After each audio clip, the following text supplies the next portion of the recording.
दोस्तों एक बार फिर स्वागत है आप सभी का हमारे चैनल पर। और इस वीडियो में हम बात कर रहे हैं क्लैट की काउंसलिंग प्रक्रिया की। बहुत सारे बच्चों के सवाल हैं कंफर्मेशन और काउंसलिंग फीस के रिफंड को लेकर। तो भैया इस वीडियो में हम रिफंड पॉलिसी पे ही डिस्कस करेंगे कि कैसे क्या हमारी जो काउंसलिंग फ़ी है उसको रिफंड किया जा सकता है, क्या वो उसके नॉर्म्स क्या हैं हमें पता होने चाहिए, ताकि हमसे गलतियां ना हो और पैसे वगैरह कैसे क्या आ रहे हैं कैसे जा रहे हैं वो पता तो चले एटलीस्ट, है ना।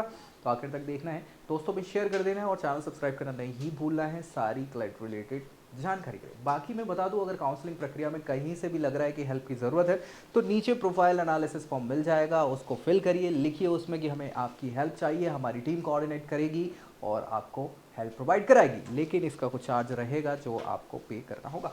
चलिए, रिफंड क्या कैसे होगा, काउंसलिंग प्रक्रिया की फ़ीस का, रजिस्ट्रेशन फ़ीस का, वो सारी चीज़ें हम देखेंगे। देखो यार, मैं बता दूं, यहाँ पे मैंने एक वीडियो में डिस्कस किया था कैसे क्या पूरी प्रक्रिया है, वो जाके देख सकते हैं अगर आपको नहीं पता है तो।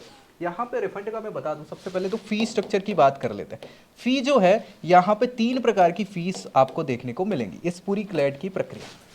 पहली जो फी स्ट्रक्चर है वो आपकी रजिस्ट्रेशन फी है। क्या है भैया?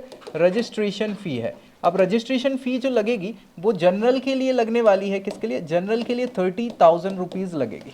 और जो बाकी अदर कैटेगरीज के बच्चे हैं ना, उनके लिए 20,000 रुपये लगेगी। ये फीस आपको सबको लगेगी और ये पूरी फीस रिफंडेबल है, याद रखिए। अब रिफंडेबल कब है? जब आप प्रक्रिया के थ्रू चले जाते हैं तो। अगर कुछ गलत जानकारी आपके द्वारा भरी जाती किसी भी प्रकार की और उसमें आप पकड़े जाते हैं इस प्रकार से, या फिर किसी गलत हरकत के द्वारा आप बाहर होते हैं, तो उस कंडीशन में 5,000 रुपीज़ जो है वो आपके डिडक्ट करके बाकी की फीस आपकी रिफंड हो जाएगी। ज़्यादा नहीं, यहाँ करेंगे, ठीक है, ये याद रखें। दूसरी फीस जो है वो है आपकी कंफर्मेशन फीस, है ना, याद रखें, कंफर्मेशन फी। कंफर्मेशन फीस जो है 20,000 रुपये सभी की लगनी है, मतलब कोई भी, चाहे जनरल के हो चाहे किसी भी कैटेगरी को। 20,000 रुपये कंफर्मेशन फीस कैसी है कि आपने कोई सीट मिली काउंसलिंग प्रक्रिया के किसी भी राउंड में, अब कोई सीट मिली है तो वो अगर आप रखना चाह रहे हैं या फ्लोट भी करना चाह रहे हैं कि अगले राउंड में बने रहें, तो उसके लिए कंफर्मेशन फीस 20,000 रुपये लगती है। अच्छा, वो पैसा वापस नहीं होगा। वो पैसा कैसा है? वो पैसा अगर मान लीजिए फर्दर आप एडमिशन लेंगे तो जो रिमेनिंग फीस बचती है ना, उसमें आपका एडजस्ट हो जाएगी, ठीक है।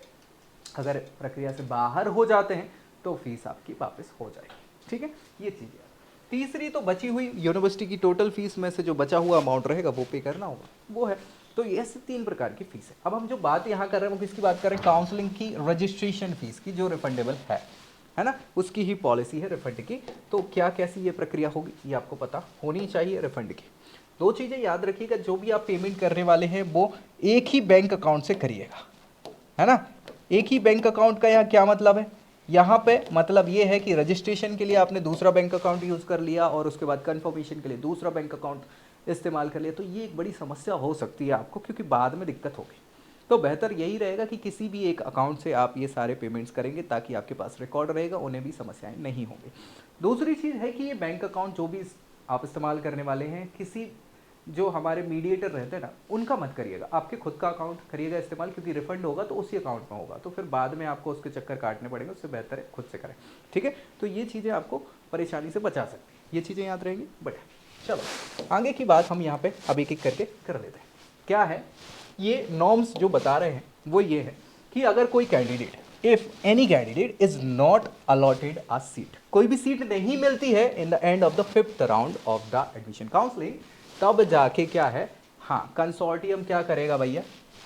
पैसा वापस कर देगा, कोई दिक्कत नहीं। या फिर has not chosen the freeze और float option and exited the counselling process. अब मान लीजिए ऐसा कोई व्यक्ति आया, बच्चा आया फर्स्ट राउंड में, उसने पार्टिसिपेट तो करा और उसने कोई ना फ्रीज की सीट ना ही उसको फ्लोट करी थी सीट, सीधा क्या हुआ, निकल लिया तेजी में, एग्जिट हो गया।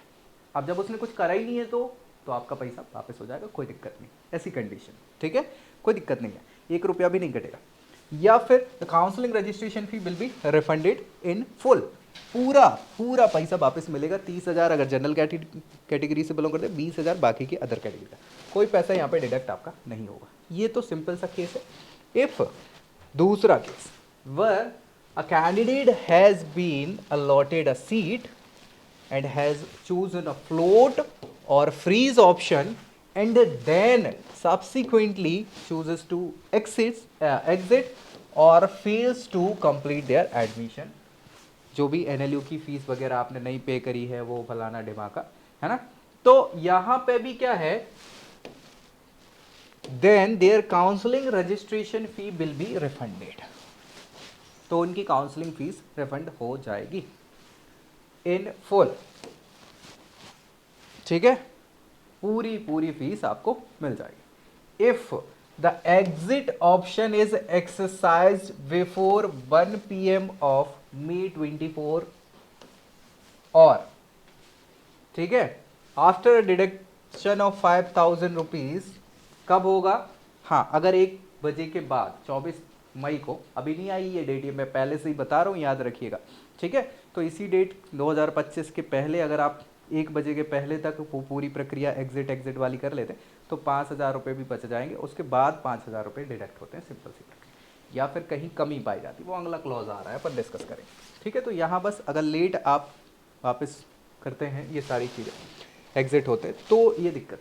अब देखो क्या है, दूसरा ऑप्शन है,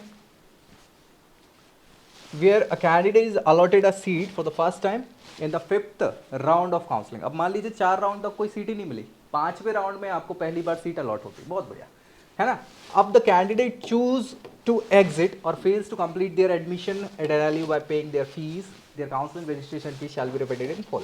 अब ऐसी कंडीशन में आपकी काउंसलिंग फीस तो वापस हो जाएगी पूरी, कोई दिक्कत नहीं। If a candidate found ineligible by an NLU, अब ये एक समस्या है, अगर आपने एलिजिबिलिटी क्राइटेरिया फुलफिल नहीं करे हैं, इनएलिजिबल पाए जाते हैं NLUs के द्वारा, तब ऐसी कंडीशन में वेरिफिकेशन के समय डॉक्यूमेंट्स वगैरह आपने गड़बड़ दी, गलत दी, तो आपको क्या करेंगे, 5,000 रुपये का डिडक्ट करेंगे अमाउंट और बाकी रिमेनिंग फीस आपकी वापस कर देंगे। तो ज़्यादा से ज़्यादा क्या जाएगा, 5,000 रुपये आपके जाएंगे, ये याद रखिएगा, अगर किसी भी कंडीशन में आप फुलफिल करते हैं तो।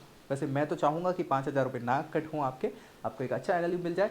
आपको बस प्रक्रिया बहुत अच्छे से फॉलो करनी है, कोई गलती नहीं करनी है, हो सकता है आपको बहुत अच्छे से एक NLU के एडमिशन के साथ ये पूरी प्रक्रिया आपकी समाप्त होगी और कोई दिक्कत नहीं होगा। अब देखो क्या है, रिफंड के कुछ और नॉर्म्स है। Refund will be facilitated at the same account from the which the counselling registration fee was paid, है ना। तो याद रखिए उसी अकाउंट में जाएगी जहाँ से आई है, ठीक है, किसी और में नहीं चली जाएगी। Candidate have to ensure that there जो गिवन बैंक है अकाउंट वो फंक्शनिंग है कि नहीं, या फंक्शनल रहे, अदरवाइज दिक्कत हो सकती है, ठीक है। Request to settle refund to another account will not be considered. देख लो यहाँ साफ सुथरे तौर पर लिख दिया है कि किसी दूसरे अकाउंट में आप चाह रहे हैं कि पैसा मिल जाए तो नहीं मिलेगा किसी भी कंडीशन में, ठीक है, नहीं तो बाद में आप फिर परेशान। The confirmation fee paid by any candidate shall be adjusted against the fee payable at the NLU where. अब देखो वो तो बात हो रही थी किसकी, काउंसलिंग फीस की, ये किसकी बात हो रही है, ये जो कंफर्मेशन फीस हम 20,000 रुपये पे करेंगे उसकी बात। तो वो क्या है, वो एडजस्ट होगी आपके रिस्पेक्टिव NLUs की जो भी बचे हुए अमाउंट है फीस के उसके साथ, ठीक है। Secured admission in the event that the candidate choose to exit option और fails to pay the fee due to NLU within the prescribed date और is found ineligible by NLU based upon the verification of document provided by them, the confirmation fee shall not be refunded। ये याद रखिए, ये याद रखना है आपको, क्या कि confirmation fees जो आप 20,000 रुपये पे करने वाले हैं किसी भी कंडीशन में वो रिफंड नहीं होगी। अगर आप एग्जिट करते हैं या आप गलत पाए जाते हैं या डॉक्यूमेंट्स वगैरह गलत सबमिट करके आपको प्रक्रिया से बाहर किया जाता है, तो इसी कंडीशन में कंफर्मेशन फ़ी आपकी रिफंड नहीं होगी, आपकी काउंसलिंग फीस रिफंड हो सकती है, ठीक है। तो 20,000 रुपये का ये जुआ आपका रहेगा अगर गलती आप करते हैं तो, ठीक है। ये दिमाग में आपको रख लेना है, ये बिल्कुल सारी चीज़ें क्लियर मुझे लगता है यहाँ हो गई होंगी। अगर फिर भी कुछ डाउट बचता है तो कमेंट करिए, दोस्तों में शेयर करिए, चैनल सब्सक्राइब करिए, और अगर काउंसलिंग प्रक्रिया में हेल्प चाहिए तो नीचे फॉर्म फिल करना नहीं भूलना है। ऐसी ही जानकारी के साथ नेक्स्ट वीडियो में मिलेंगे, तब तक के लिए जय Hind. I hope you like this video. For more such videos, keep watching our channel and do not forget to like, share and subscribe.